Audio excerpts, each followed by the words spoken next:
From the BBC in London, this is Richard Skinner presenting a Rock Hour special. The BBC Rock Hour special is brought to you by Miller High Life. If you've got the time, we've got the beer. This time on the Rock Hour, words from Ian Anderson and music from the latest hit album from Jethro Tull.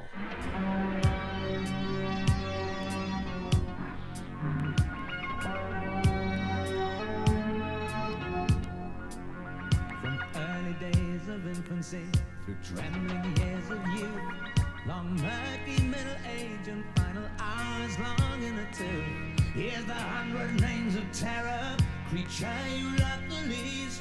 Picture his name before you and exercise the beast. He roved up and down through history, spectre with tales to tell.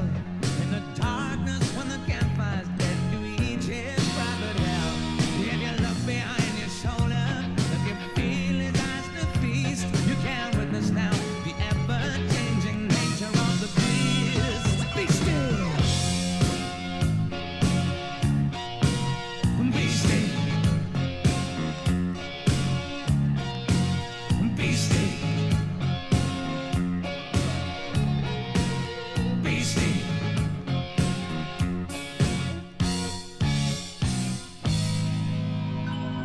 If you wear a warmer sporran, you can keep the foe at bay. You can pop the pills and visit some psychiatrist who'll say there is nothing I can do for you. Everywhere's a danger zone. I'd love to help get rid of it, but I've got one of my own. Be still. There's a beast upon my shoulder. Be still. And a fiend upon my back. Be still. Feel his burning breath and heaving. Be still. Smoke oozing from his stack.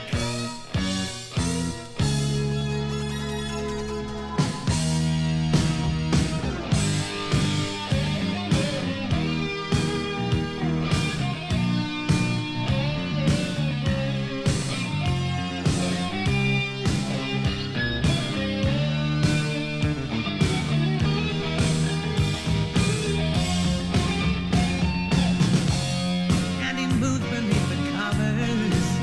Be still, or he lies below the bed. Be still, he's a beast upon your shoulder. Be still, and he's the price upon your head.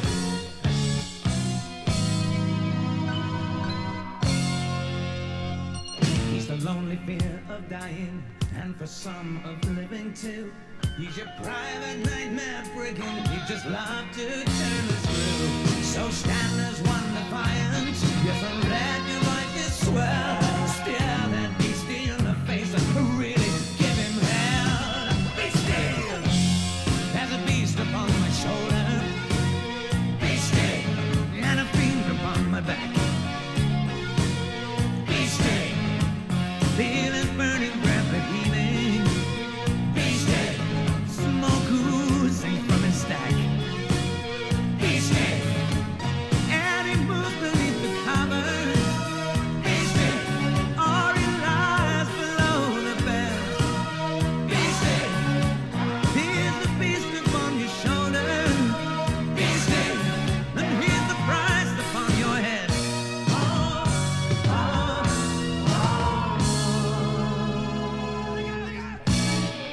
Beastie from the Jethro Tull album called The Broadsword and the Beast. It's the first Jethro Tull album since A, some 2 years ago, and the first LP to feature the new Tull lineup of Ian Anderson, plus Martin Barr on guitar, Dave Pegg, formerly of Fairport Convention on bass, Jerry Conway on drums, and newcomer Peter John Vertesi on synths. I met up with Ian Anderson in Paris during Jethro Tull's European tour and asked him why the 2-year delay between A and Broadsword. Well, there was supposed to have been a long delay between the one before that, which was Stormwatch, I think, and this one. And the album that became A was in fact supposed to have been a kind of... Well, it wasn't really supposed to be anything. It was a kind of little solo project I did in a year off from Jethro Tull. And it just, through the way things turned out, because I wanted to play with some other musicians and wanted to work with Eddie Jobson, who had become a friend of ours, supporting us in his band UK in America, and he came over to play on 2 or 3 tracks, bringing his drummer with him, and Dave Pegg, who had not at the time performed with the group on record, was going to play on this Solo track or album, yeah, whatever yeah. it was going to be. There was no real plan for it. That was a nice thing about it. I just wanted to have something without the commitment of having to release something and having to do tours. So that was A, but That again, was A, but what happened was the record company heard the backing tracks and thought this sounded really fantastic, and this should be Jethro Tull of the 80s, and bullied me into releasing it as a Jethro Tull product, which meant that the rest of the group sort of... well, in fact, it was announced in the papers that I'd fired them, which really wasn't the case at all. And it was very upsetting to me and to them that we kind of got pushed into a line-up change, although some of those changes had happened anyway, since Barry, the drummer, had already left the band to form his own group.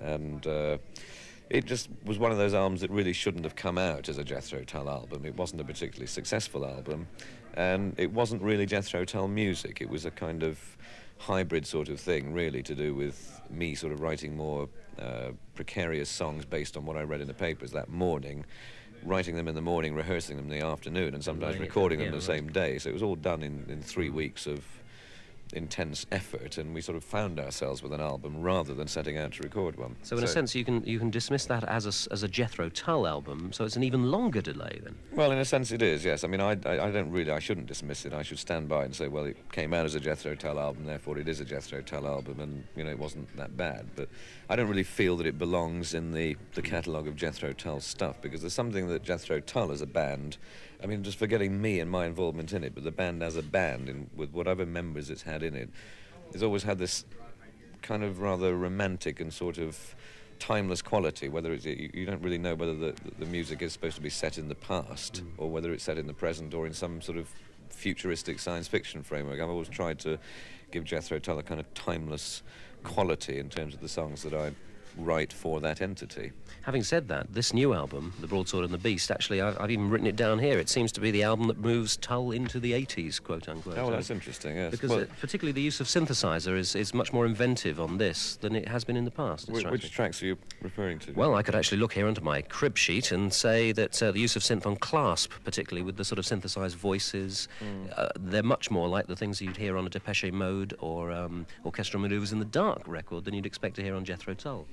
Well, that's an interesting observation, but I think the synthesizers have always been there, in fact, since 1972. I know, but you're using them different now, aren't you? Yes, I know. It was a different keyboard player, and the fact, I suppose, that we have been able to make them work side by side with acoustic mandolins, flutes and guitars and things, and make it sound as if it belongs together. And that's, I suppose, if you like, the trick of making Jethro Tull live in the 80s, is to find the way of putting the best of current technology hand in hand with the best of that sort of woody kind of organic sort of sound. Rustic thing, yes, whatever it is. Here's the mix on Clasp, which I think is one of the best tracks on the album. Great.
the stress unload.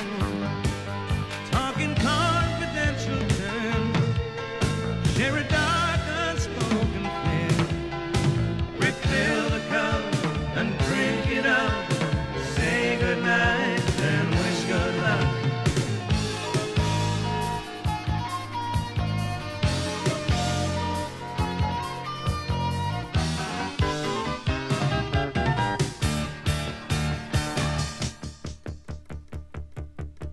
Synthetic chiefs with frozen smiles, holding unsteady courses. Grip the reins of history, high on their battle horses. And meeting as good statesmen do, before the TV eyes of millions. Hand-to-hand exchange for life, pretend to make the class.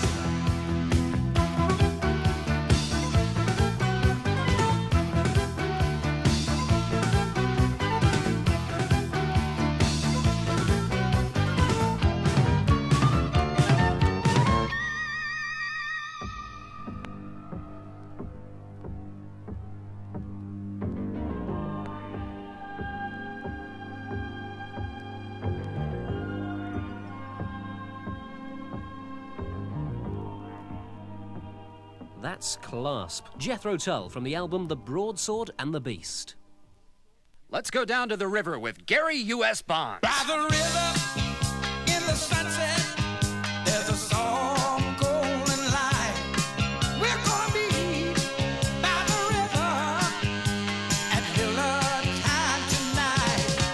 Sha-la-la, sha-la-la-la, by the song by your light. Sha-la-la, sha-la-la-la, at Miller time tonight. When it's time to relax. When it's time to relax. Miller stands clear. Miller stands clear. If you got the time. So if you got the time. We've got the beer. Miller's got the beer. And you know it's time to relax when the stars appear. Sha-la-la, sha-la-la-la. Miller's got the beer. Miller's got Miller Brewing Company, Milwaukee. When you're coaxing up oil from a well 2 miles down, you don't waste a single drop. Neither does my Datsun pickup. From one top customer to another. The Datsun Diesel King Cab, built by Nissan. Better estimated mileage than any gas-powered truck. More cab room than any compact. And see the lowest priced 1982 diesel truck in America.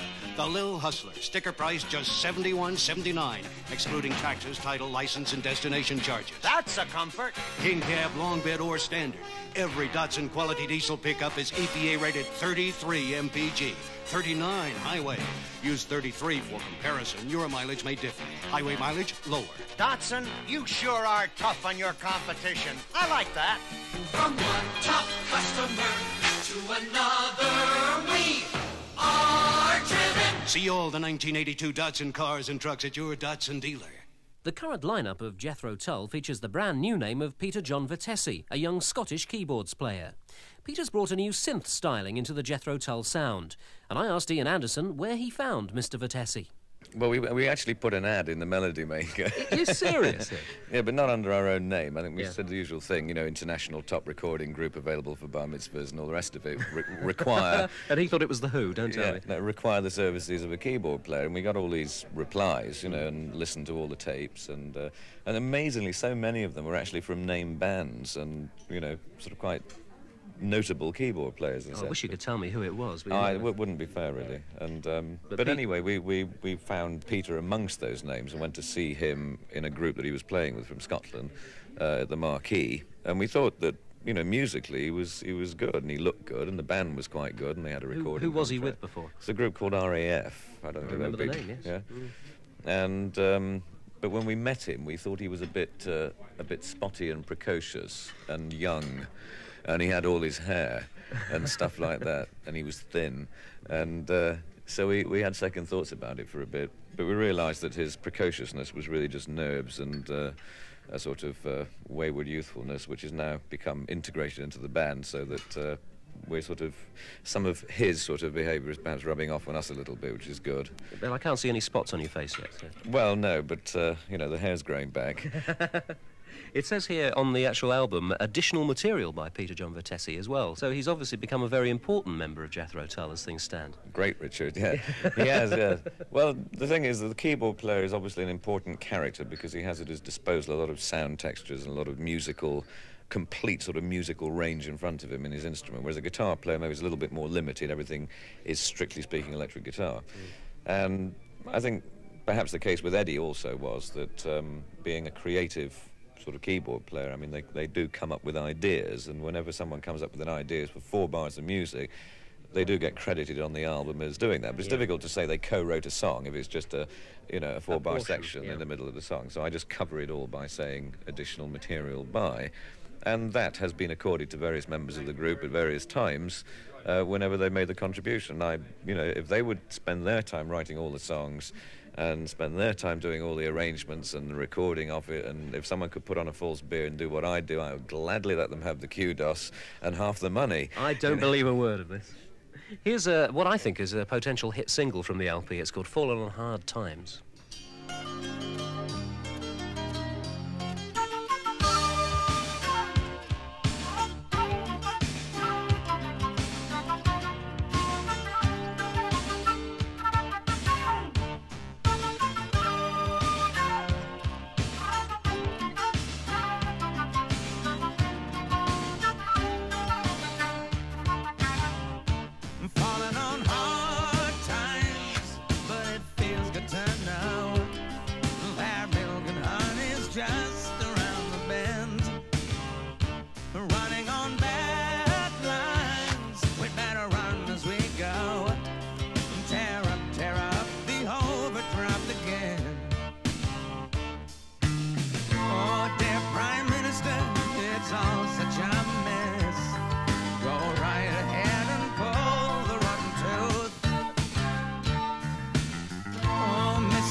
Us a hard time, my friends, handing us the same line again. Falling on hard times, and there's nowhere to hide. Now they've repossessed the Rolls Royce under me, turning on the peace sign when it's back to the wood. Soon there will be raised a holy snake. Somebody wake me, I've been sleeping too long. Oh, I don't have to take this lying down. You can keep your promises, shove them where they belong. Don't ask me till the party won't be around. Looking for sunshine, oh, but it's bright and it's cold. Yet you say there's milk and honey just round the bend. Giving us a hard time, my friends, handing us the same line again. Falling on hard times, we've fallen on hard times. Oh, falling on hard times. How'd you read between the lines? Just thinking of that track, Fallen on Hard Times. It's a great chance, really, that track, to hear the sort of mandolin of Dave Pegg and a bit of Martin Barr's guitar and things like that. How do you feel about the new lineup? Is it really blending together as well as you'd hoped? Well, it blends together socially very well because we all, at last, we have a band where people do enjoy each other's company. I mean, we're all to be found in the bar every night. I mean, we don't all drink, but at least we sort of talk to each other, which is a step in the right direction, and we all play table tennis and have similar hobby interests. So we're actually a sort of, it's a bit like being in the Monkees or something. You know, it's quite fun. And on a musical level, you know, we're halfway through a tour, and it's sort of settling down into a kind of a groove. I think the important thing is not to let it get too rock steady, not too sure of itself. You've got to try and, you know, make it a little bit unpredictable. But our drummer Jerry Comer usually sees to that. So hang on, you'll have trouble here after this. No, just my little joke, Jerry. He was introduced as Jerry the Plumber Conway on stage, since he wears this ridiculous boiler suit for lounging around bars. It's quite absurd. Anyway, no, it's an enjoyable unit, and I must stress the social side of it, because although the members of the different versions of the band have got on well on a professional basis, there hasn't usually been a very strong social bond between all the members of the group equally. It tended to split up into little factions, and, as I think tends probably to happen in groups. This time around, everybody there's no particular favourites, you see. Everybody hates each other just as much as everybody else. And while you're hating each other, do you find that there are elements of this sort of Fairport convention type thing coming into the band? I mean, musically, are you aware of... Sometimes at about 1:30 in the morning, Dave Pegg will start to sort of publicise his latest Fairport convention reunion at Cropredy in Oxfordshire, or near Banbury, wherever it is, in the summer, in the 15th of August or whenever it is. And he wears T-shirts saying Fairport Convention, which we, you know, try to burn or hide. But apart from that, no, we don't have anything to do with the folk scene or the folk music thing. And that's rubbish. You do. There is folk in what you do. Come on, it's part of it. That's a folk memory. That's something entirely spontaneous and natural, because I actually don't like folk music very much at all. No, I really don't. It always stinks of duffel coats and students and things. It's probably an old-fashioned idea. Yes. Yeah. But I mean, that's not to say I don't really hate it. I just find it a little bit kind of trapped, and when it's too academic, it's just, I don't know, a bit of a ritual. But there's a lot of things in folk music, if you analyse the music, which are very stirring and are the stuff of which a lot of my songs are born. And maybe some of those songs could be, if they were just mandolins or acoustic guitars or fiddles or whatever, they would turn out sounding just like folk tunes. But songs like Fallen on Hard Times that we just heard does, for example, have basically a kind of folky melody and a folky chord sequence. It's quite a sort of modal thing, but with just a few blue notes to give it that rock and roll feel. But it began as a kind of folky tune, if you like. Here's a song that I'm sure is based vaguely on a folk tune. Shall we say Old Lang Syne, perhaps? Slow Marching Band. Would you join a slow marching band and take pleasure in your leaving, as the ferry sails and tears are dried and cows come home at evening?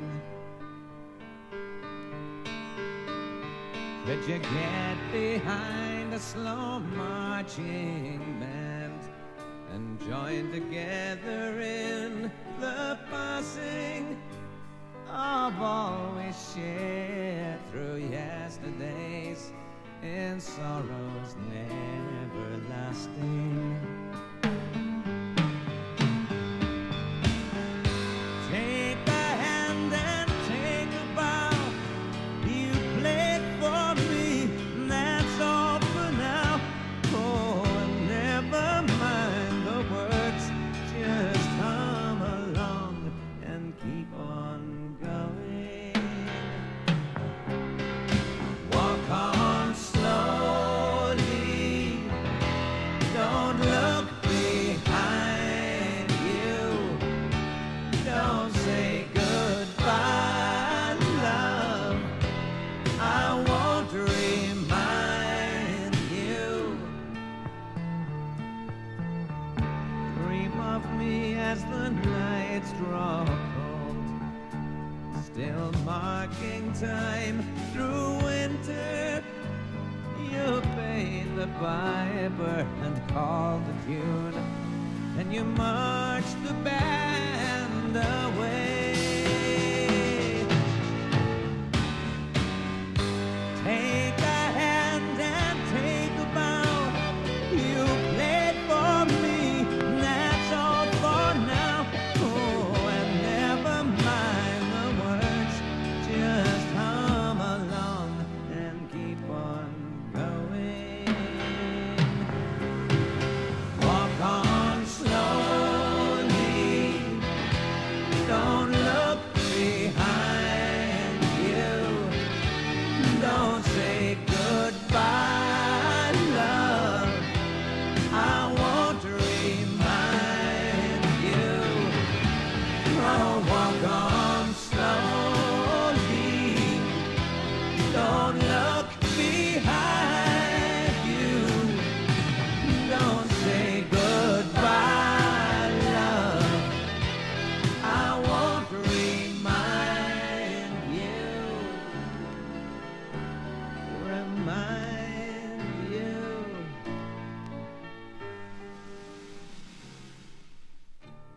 Jethro Tull's Slow Marching Band.